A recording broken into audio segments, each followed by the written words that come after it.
I would actually think that Baltimore is more likely to land him because I think that Baltimore understands now that they've got Lamar locked up and obviously with ODB that let's actually surround him, right, and give him a chance. His MVP season, you were telling me the names of his number 1, 2, and 3 wide receivers. You could have been making them up. Those could have been guys I went to high school with. I never heard of them. So I think ultimately Baltimore is the team that needs him the most, so that's where he ends up.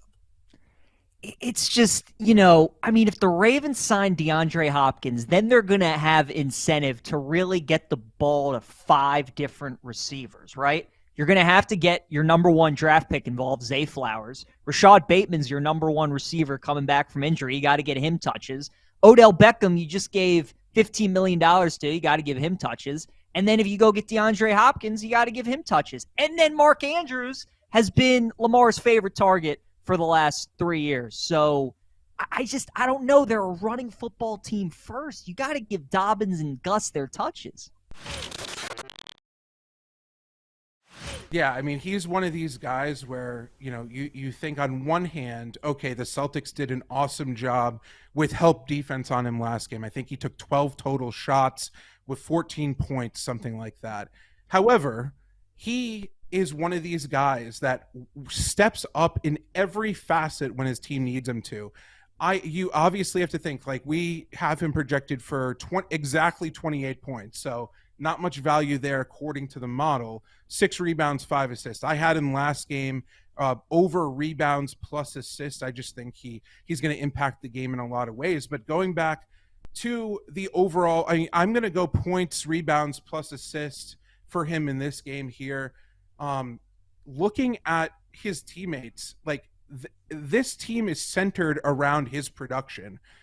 This team will advance if he has one of those crazy games that he has had in those postseason. Like, don't forget, like at the end of last round, you could have made the very clear argument that he has been the best player in these playoffs, more than anyone else, or at least the most valuable player in these playoffs so far. So if you're relying on one guy to come up with this clutch performance and forget about the analytics, and I know me saying forget about the analytics is kind of silly because that's pretty much all I do on a daily basis is look at analytics. But when one of these guys, he has a chip on his shoulder that is pretty much consistent. Like, this guy was written off from college. He's been written off in various stops.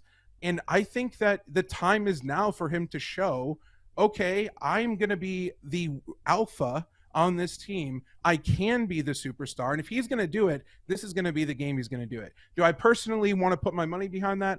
No, because I think the Celtics are just a better team overall. But if he's going to have that crazy individual performance in this series, I think it's going to come in Game 6.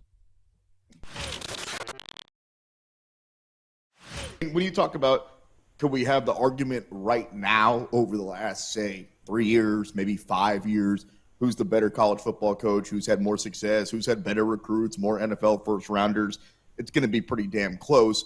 But let's not pretend like those 10, 15 years before didn't happen, where Nick Saban was racking up a bunch of national championships and becoming on the very short list of the best college football coaches ever. So, yeah, I think we could agree on one thing, that there's a top tier of college football coaches, and those guys kind of separate themselves from everybody else. I think there's 3 of them. You named 2 of them just now. I think it's Saban. I think it's Kirby Smart, which is impressive because he hasn't even been a head coach all that long. And then Dabo Swinney for what he's been able to do at Clemson. And then we can start to talk about everybody else, but I think those 3 guys have clearly separated themselves. I definitely think Mike Vrabel is one of the top 5, maybe 7 coaches in the entire NFL. I mean, being able to take the roster that he had and have the number 1 seed a couple of times in Tennessee is remarkable, right? Especially, like, you look overall, like, honestly, if you start to look at the combination that he had with Ryan Tannehill and Derrick Henry, it was pretty much a mix mash of a bunch of other dudes, and they're going out there and winning 12 and 13 games consistently. Dropped off a little bit last year, but also, PJ, I think we know they're the benefit of not the best division, right? Jacksonville's just now coming around. Houston's been bad now for a while, and Indianapolis is always Dr. Jekyll and Mr. Hyde. So, look, I think that Tennessee is definitely, if they were a stock, they're heading down. but I think they were pretty high to begin with. So if you ask me to tell you how many games they win next year, I'll say they still win 7 games next year. Yeah. Did you misspeak? The Lions are minus 160 to make the playoffs. Is that right? That's what it says here. That's what it says. I'm looking at BetMGM right now, and it tells me that they're the favorite to win the division. What world are we living in? Now, Big I know the Packers too. have quarterback questions. I know the Bears definitely have quarterback questions.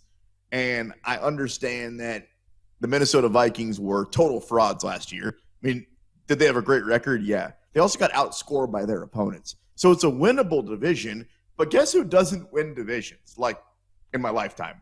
The Detroit Lions. And you're going to tell me they're the favorite to do so? You're going to tell me they're minus 160 to make the playoffs? You can take that bet, man. I don't think so. They're the Lions. I have said I think the Jets are going to be a better version of the Denver Broncos. So much hype, so much excitement. You have a new quarterback coming in who's changing scenery for the first time in his career after a lot of time with one organization. I say they're going to be a much better version because I do think Aaron Rodgers is a lot better than Russell Wilson. I think he's a lot better weapons. I think the Jets are a lot better of a team than the Broncos are. I think Robert Saleh is a much better head coach than Nathaniel Hackett is. Now, the divisions are comparable in the sense that the Jets are not the best team in that division and they're not the team to beat. The Bills are still the team to beat. Obviously, for the Broncos, the Chiefs were the mountain to climb in that division. I do think the Jets get in, though, Sean. I think they're a 6 seed or they're a 7 seed. They have the offensive and defensive rookie of the year coming into year 2. They might have had the offensive rookie of the year in Breece Hall before Garrett Wilson won it, so they're stacked on offense with young talent. Defense is championship caliber. And Aaron Rodgers, I mean, say what you will about the guy in the postseason, but in the regular season, we know how great he is. And this is all this is. This is regular season stuff. Make or miss the playoffs and win total. So I would probably go over the wins. The Jets feel like a 10-win team to me, and I do think they make the playoffs. But they're going to be fascinating to watch, Sean. There's no doubt about it. Do you have any strong opinions on the Jets and what to expect from them this year?